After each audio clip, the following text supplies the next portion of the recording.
Top of the afternoon, everyone. My name is April. I am a teacher, counselor, spirit guide, and healer, among many other things. And this is Story Time on WC. So there's a reader in spiritual guide, whatever you want to call her, on YouTube. And her name is Moonlight Guidance. She's super awesome. Totally respect her craft. But she's always talking about in her readings how and it'll happen in real time. And she'll say that this is how I read. I say things and then they come through in the cards. And that's just confirmation and validation as a reader, right?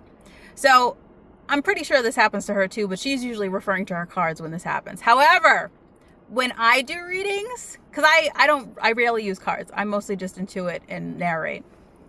So when I do readings, I get confirmations, not through the cards. I mean, I do, but most of the time it's through facts.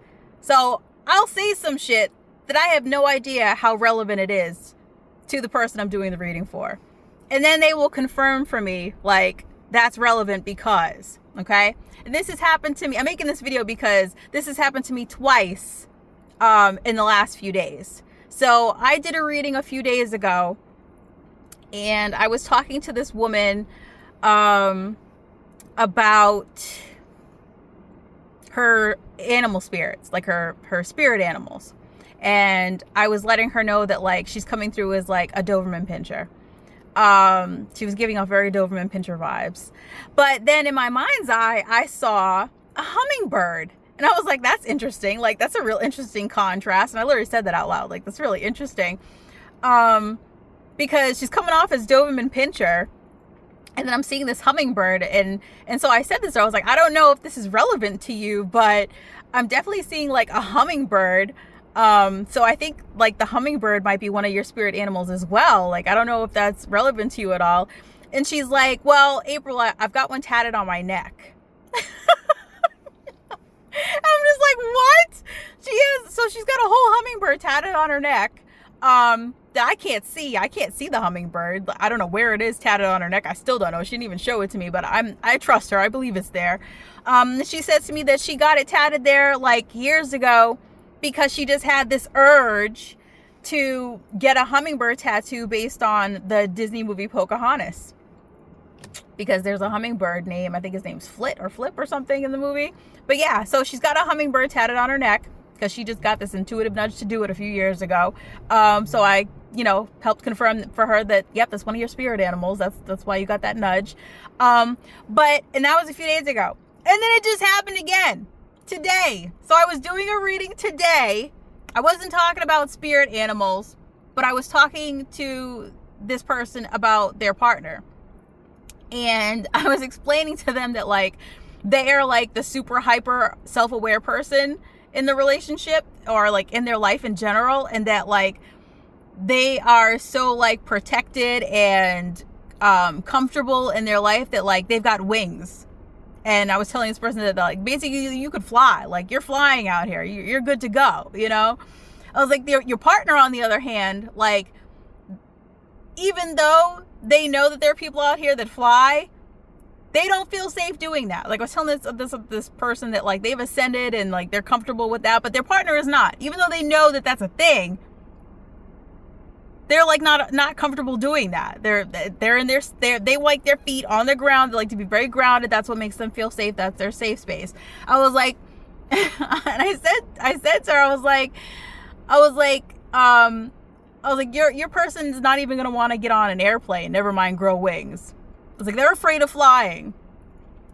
And I thought I was just being hypothetical, giving an analogy or an example. And she confirmed, she's like, actually, he is actually afraid of flying. He won't get on a plane or go anywhere near one. He's actually afraid of flying. And I pulled that out of, I don't want to say I pulled it out of thin air. I definitely spirits channeling through me. But yeah, that happened today. I'm telling this lady, I was like, yeah, you've got wings. You're flying around out here being, super astrological and, and I was like, and your partner, they like their feet on the ground. That's where they feel safe. They're afraid of flying. They're not even gonna get on a plane, never mind grow wings. And she's like, he's actually afraid of flying. Yep, my jaw dropped at that moment. That was another holy shit moment. I always, and typically when that happens, it shocks the fuck out of me. And I always tell them, like, even though I've been doing this for so long, even I still shock myself that things come through like that. So yeah, it's been an interesting couple of weeks. Yeah, so that's my story. What's the moral? What's the moral of this one? I suppose it's to have compassion and understanding for other people in their journey. And to be able to set healthy boundaries with yourself. Like what you're willing to not tolerate, but how much energy you want to put into any situation, right? Yeah, I think that's the moral of the story. You know, some people are totally comfortable flying and others like their feet firmly planted on the ground, and this is a judgment-free zone, right? So yeah, that's the message, everyone. Listen to your intuition. Know that there's always a method to the madness, even if you can't see it, read it, perceive it, and stay woke. Namaste.